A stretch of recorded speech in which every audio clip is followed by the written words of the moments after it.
Баршаңызға қайырлы күн. Біз бүгін сіздермен дәл осылай балды тортты жасайтын боламыз, яғни медовый тортын жасайтын боламыз. Ол үшін қажетті заттарды описание бөліміне мөлшерімен жазып қалдыратын боламын.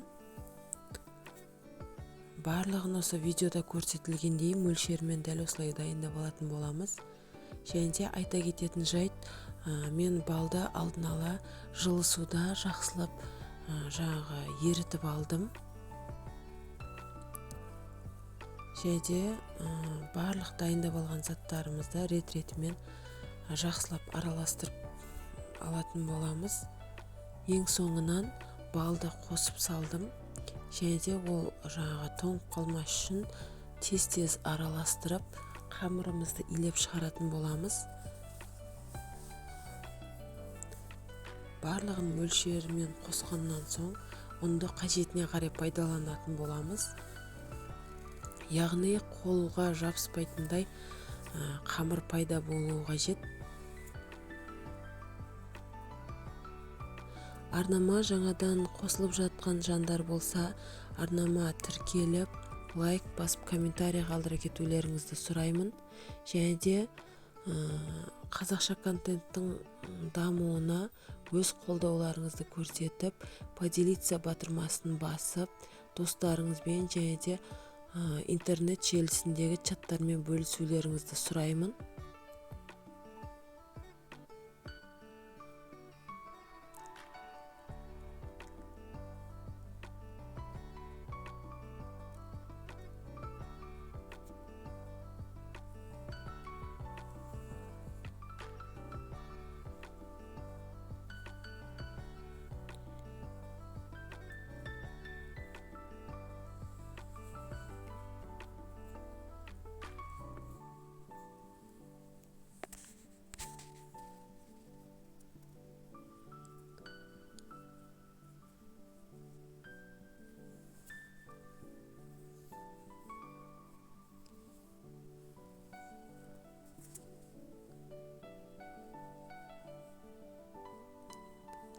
Мен қамырды 20 минутқа тындыруға қойдым. Және де қамырымыз 20 минут тынғаннан соң дәл осылай қамырымызды 6 бөлікке бөліп алатын боламыз. Яғни бұларды дөңгелектеп шығатын боламыз.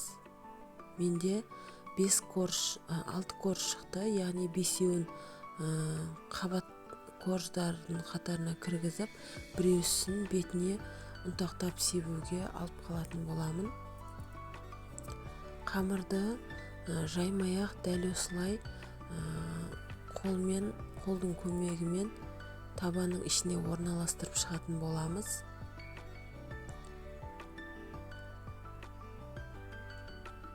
Корждарымыз дәл осылай алтын түске енген кезде алып қойып шығатын боламыз. Піскен корждарымызды дәл осылай дайындап алатын боламыз. Яғни ішіне салатын салмаларды жақсылап араластырып алатын боламыз. Мен 20% қаймақпен сгущенканы пайдаландым. Креміне әркім әрқалай қолдануға болады. Заварной кремдерді де қолдануға болады. Мен бірақ осы кремді ылғи қолданамын.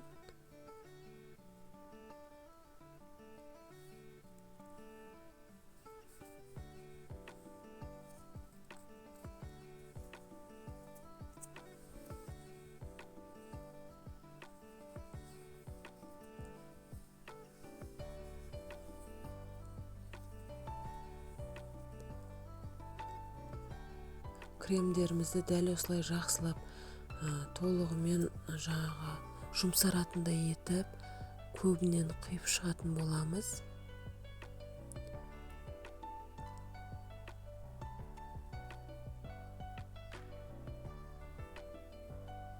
Және де бұл медовый тортты кешкі уақытта жасаған ыңғайлы.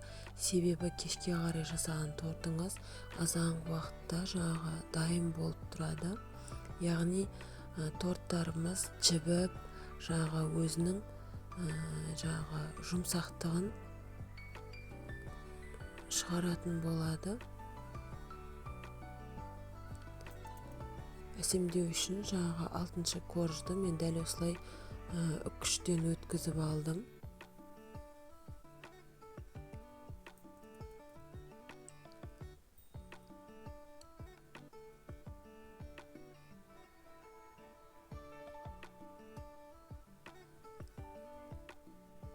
Әсемдігіне қарай жаңағы медовый тортты әркім өзінің фантазиясына қарай жаңағы әсемдеп шығатын болады.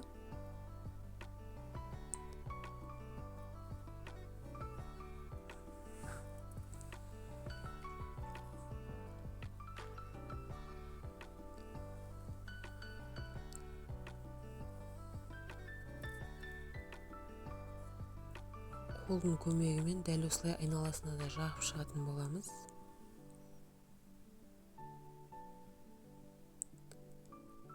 Дайын болған тортты дәл осылай қалдыруға болады.